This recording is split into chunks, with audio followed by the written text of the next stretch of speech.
आदरणीय धर्म प्रेमी सज्जनों, सादर नमस्ते। मैं जेठालाल विश्वकर्मा आप सभी का हार्दिक स्वागत करता हूँ। महाभारत विराट पर्व अध्याय 10। महर्षि वैशंपायन जी कहते हैं, हे राजन जन्मेजय जी। तब भीमसेन जी सुशर्मा को खदेड़ते हुए कहने लगे, इसी पराक्रम के भरोसे तुम विराट की गऊओं को बलपूर्वक कैसे ले जाना चाहते थे? अपने सेवकों को शत्रुओं के मध्य में छोड़कर क्यों भागते और विषाद करते हो? फिर पराक्रमी भीमसेन जी भागते हुए तिरगत राज को पकड़ने के लिए उसी प्रकार उसका पीछा करने लगे जैसे सिंह छोटे मृगों को पकड़ने के लिए उनके पीछे दौड़ता है। तब सुशर्मा के निकट पहुंचकर भीमसेन जी ने उसके केस पकड़ लिए और क्रोधपूर्वक उसे उठाकर पृथ्वी पर दे मारा। फिर उसे वहीं रगड़ने लगे। भीमसेन ने उसके पेट को घुटनों से दबाकर ऐसा घूसा मारा कि उसके भारी आघात से पीड़ित होकर राजा सुशर्मा मूर्छित हो गया।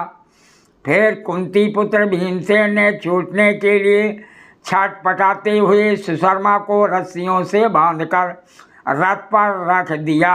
उस समय उसके सारे अंग धूल में सने थे और चेतना लुप्त सी हो रही थी। तत्पश्चात भीमसेन जी ने रणभूमि में स्थित राजा युधिष्ठिर जी के पास पहुंचकर राजा सुशर्मा को उन्हें दिखाया। राजा युधिष्ठिर सुशर्मा को उस अवस्था में देखकर हंसे और भीमसेन जी से बोले, इस नराधम को छोड़ दो। उनके ऐसा कहने पर भीमसेन ने महाबली सुशर्मा से कहा। भीमसेन जी बोले, हे मूर्ख, यदि तू जीना चाहता है तो उसका उपाय बताता हूँ, सुन। तुझे संसदों और सभाओं में जाकर सदा यही कहना होगा कि मैं राजा विराट का दास हूँ।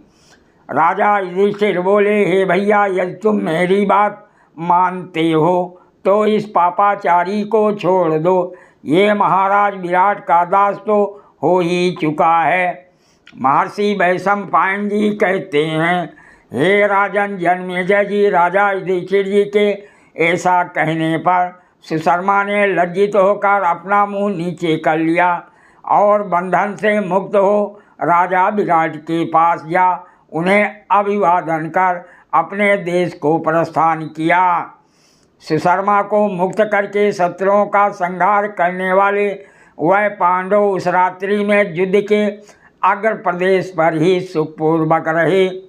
अगले दिन राजा विराट ने अति मानुष मानव शक्ति से परे पराक्रम करने वाले महारथी कुंती पुत्रों का धन और मान द्वारा आदर सत्कार किया।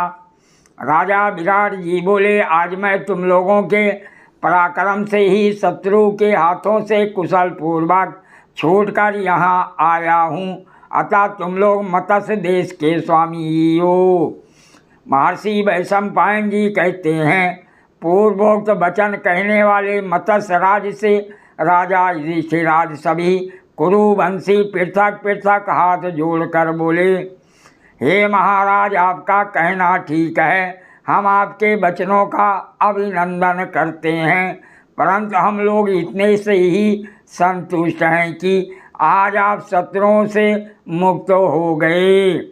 हे महाराज, अब आपके नगर में सुहृदों को ये प्रिय समाचार देने के लिए तुरंत ही दूतों को जाना चाहिए।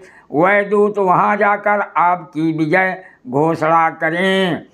तब उनके कथनानुसार राजा विराट जी ने दूतों को आदेश दिया। महाराज की आज्ञा पाकर दूत रात्रि में ही वहाँ से प्रस्थान कर सूर्य उदय होते होते विराट की राजधानी में जा पहुँचे और वहाँ उन्होंने सब ओर मत्स्य राज की विजय की घोषणा कर दी। सादर प्रणाम। जय श्री कृष्ण।